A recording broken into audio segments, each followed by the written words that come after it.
Le réel plaisir est pour moi de vous informer, mesdames et messieurs, bonsoir et bienvenue à cette grande édition du journal au sommaire. Une délégation de pasteurs conduite par le docteur Roger Kayanja a été reçue par le président Félix-Antoine Tshisekedi lors d'une audience ce lundi 14 juillet 2025. On en parle dans ce journal.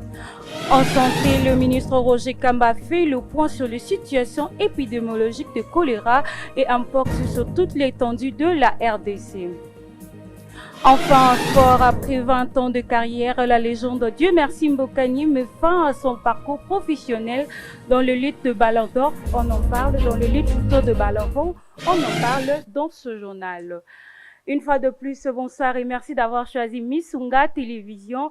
Ouvrons le bal avec le président Félix-Antoine Tshisekedi a reçu une délégation de pasteurs conduite par le docteur Roger Kayanja, pasteur personnel du président ougandais Yoweri Museveni, et l'archevêque Evariste Eshiba, président de l'église du Réveil au Congo. Cette audience a eu lieu ce lundi 14 juillet 2025 dans son bureau de Mongalema. Divinciala nous en dit plus. La pacification de la partie est de la RDC ainsi que la région du Grand Lac et la relance économique grâce à l'agriculture étaient les principaux sujets abordés au cours de cette audience. Nous remercions Dieu pour les présidents Tshisekedi. Merci à Dieu pour avoir permis que nous soyons reçus sur le sol congolais, a déclaré le pasteur Dr Roger Kayanja.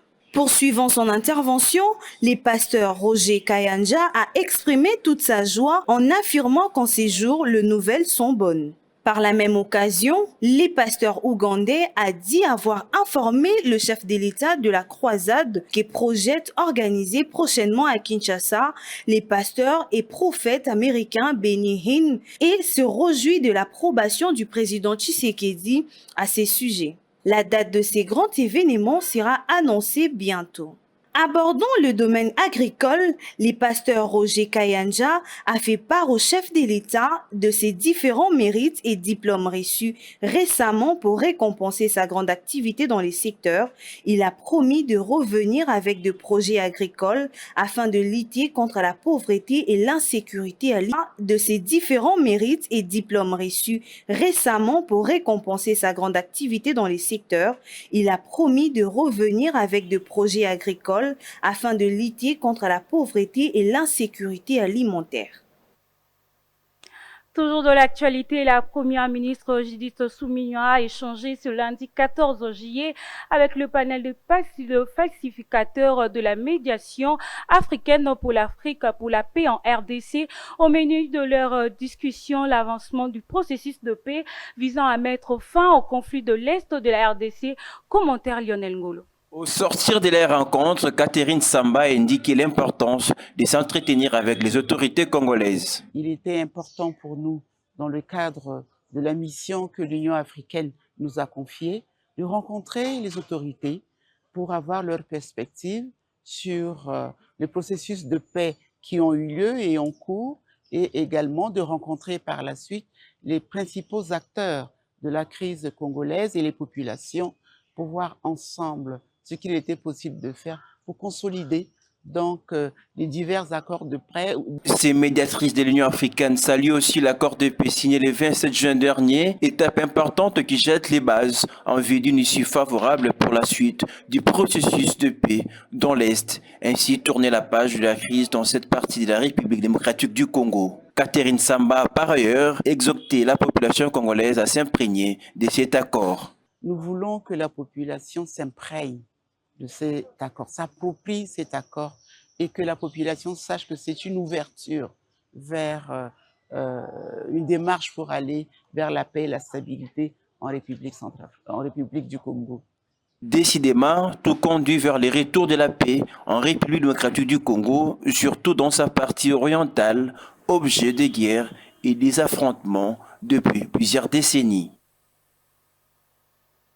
Changeant de chapitre, le ministre de Santé publique Roger Kamba a fait le point sur la situation épidémiologique de choléra recensée en République démocratique du Congo et recommanda une observance de règles d'hygiène strictes. Ce briefing a eu lieu ce lundi 14 juillet 2025 à la salle Maman Angebi à Kinshasa. Sharon Oumba nous en dit plus. La situation sanitaire en République démocratique du Congo a atteint un niveau aigu causant de morts. Cette recrudescence est due aux inondations polluantes ainsi l'eau de rivière qui est souvent prise par la population riveraine. Dr Samuel Roger fait le point en évoquant quelques causes de cette épidémie. Il arrive que un certain nombre d'éléments font que la maladie prenne de l'ampleur. Et cette année, il s'est passé quelque chose. C'est qu'on a d'abord eu des déplacements des populations. Comme je viens de dire que c'est une maladie qui est surtout à l'est du pays. Et quand ces personnes se déplacent et avec des conditions d'hygiène qui ne sont pas respectées, malheureusement, la maladie apparaît. L'émergence de cette épidémie est également causée par l'automédication et par manque d'hygiène des mains. Il faut aller très rapidement au premier centre de santé. Deuxièmement, ne prenez pas les médicaments vous-même. Et ça, j'insiste beaucoup parce que c'est un piège. Si quelqu'un a cette diarrhée et qu'il prend des médicaments contre la diarrhée, eh bien, c'est seulement la sortie de l'eau qui est fermée. Mais dans le corps, on continue à se vider. Ce qui fait que ça va gonfler dans le ventre, mais en réalité, vous êtes en train de vous vider parce que vous avez seulement fermé la sortie. Rappelons que la RDC a enregistré 35 000 cas, 2085 cas à Kinshasa, avec 9% de taux de mortalité en 27 semaines. Par contre, pour la situation épidémiologique de variole de singe appelée Mpox qui est en baisse depuis la semaine 26 de l'année 2025, le ministre de la Santé publique parle de la fin de l'épidémie qui a commencé depuis début août 2024. On l'écoute dans un extrait choisi par Divin Tiala. C'est cette autre maladie, cette autre épidémie que nous sommes en train de combattre. Par contre, Mpox, on a plutôt de bonnes informations parce que à la semaine 26, on n'a pas encore compilé la semaine 27, à la semaine 26 de cette année, Mpox touchait seulement 51 zones de santé. Je vous rappelle que notre pays a plus de 516 zones de santé, au pic 51 zones de santé.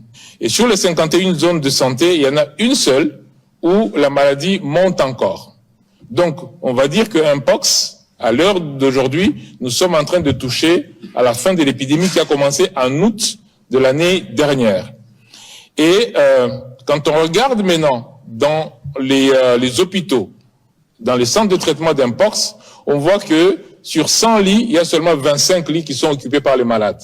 Il est arrivé un moment où nous étions pratiquement à 80-90% des lits occupés.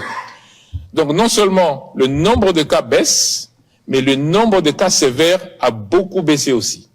Donc, on va dire que pour Mpox, on est plutôt sur la bonne pente, mais ce n'est pas encore fini. Nous n'avons pas déclaré la fin de Mpox, mais nous sommes plutôt à une évolution qui semble très positive avec Mpox. Poursuivons avec une brève. L'ambassade de la RDC au Benelux informe le public que les opérations d'enrôlement pour obtention du nouveau passeport biométrique débuteront le mardi 15 juillet 2025. Elle promet aussi un accueil de qualité et un service amélioré pour tous les demandeurs. Nous en reviendrons dans nos prochaines éditions. Changeons de chapitre avec le 15 juillet plutôt, le monde célèbre la journée mondiale des compétences de jeunes initiée par les Nations Unies et l'Organisation du travail à New York. Cette journée est marquée par le chômage et de jeunes causant plusieurs délits et l'avancement de l'intelligence artificielle. Kaoubo nous en dit plus.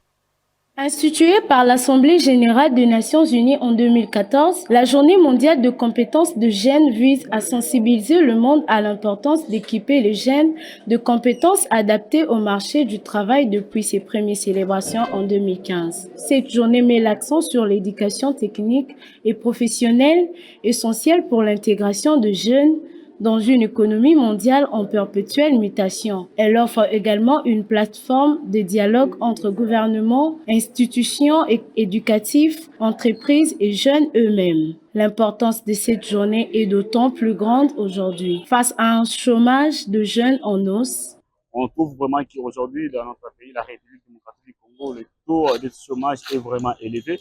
Bon, nous avons eu à voir la fois passée avec la ministre de la Jeunesse, qui allait rencontrer plutôt le ministre de l'Industrie, afin de créer au moins quelque chose pour que la jeunesse puisse s'occuper de cette nation. L'acquisition de compétences numériques et l'accès à l'intelligence artificielle deviennent ainsi une réponse urgente pour préparer le jeune au métier d'avenir. Je pense que l'intelligence artificielle joue un rôle crucial, tant bien évidemment par ses avantages, entre autres. L'intelligence artificielle, c'est bien évidemment l'intelligence de l'homme inclus dans une technologie. Alors, il faut comprendre que cela a un rôle très important, comme je le disais tantôt au début. Entre autres, l'intelligence artificielle peut faciliter à un homme ou à un jeune, puisque là on parle de jeunes, de pouvoir mieux se documenter. Le thème retenu cette année est « Donner aux jeunes le moyen d'être des acteurs du changement grâce aux compétences numériques et à l'IA », le reflète une vision tournée vers l'innovation.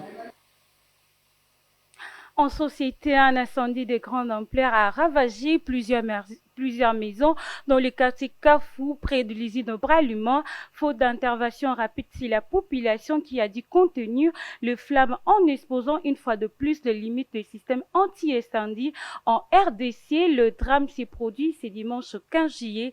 Jean-Luc Niati au commentaire. D'une violence exceptionnelle s'est déclarée ce dimanche 13 juillet 2025 dans le quartier Kafou, à proximité de l'usine Bralima en plein cœur de Bukavu. Le feu dont l'origine reste encore inconnue s'est rapidement propagé dans cette zone densement peuplée, ravageant plusieurs habitations. Malgré l'urgence, l'intervention des pompiers s'est fait attendre. Comme c'est souvent le cas et pour cause, les moyens logistiques manquent cruellement, les camions sont peu nombreux, souvent mal entretenus et les voies d'accès insuffisantes dans ces quartiers non viabilisés. Ce drame met crûment en lumière l'état de délabrement du dispositif de lutte contre les incendies en RDC. Dans la plupart des villes du pays, la gestion des incendies repose presque exclusivement sur la débrouillardise des habitants, car à chaque feu, c'est le même scénario. La contenance des flammes avec des seaux d'eau ou des sacs de sable, initiative urgemment entreprise par la population. Pendant ce temps, les pompiers en sous-effectif arrivent trop tard ou restent bloqués faute d'accès. Aucun système d'alerte rapide, aucune structure et financement pour une véritable politique de lutte contre les incendies. Cela passe par la création des brigades locales équipées, la réhabilitation des voies d'accès, l'installation des bouches d'incendie, mais aussi par une campagne de sensibilisation aux risques domestiques. Tant que ces mesures ne seront pas prises, chaque incendie continuera d'exposer non seulement les failles du système, mais surtout l'abandon dans lesquels sont laissés des quartiers entiers face aux catastrophes évitables.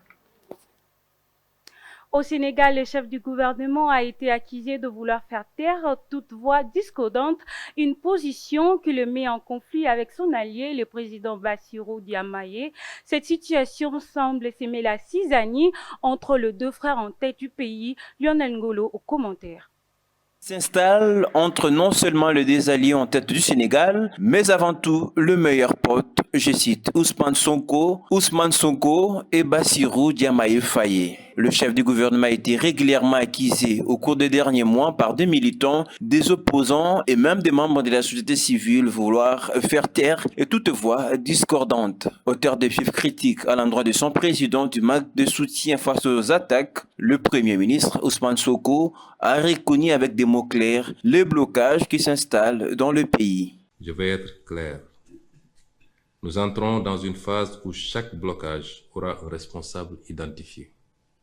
Chaque projet un échéancier précis et chaque ministre une feuille de route claire, suivie et évaluée.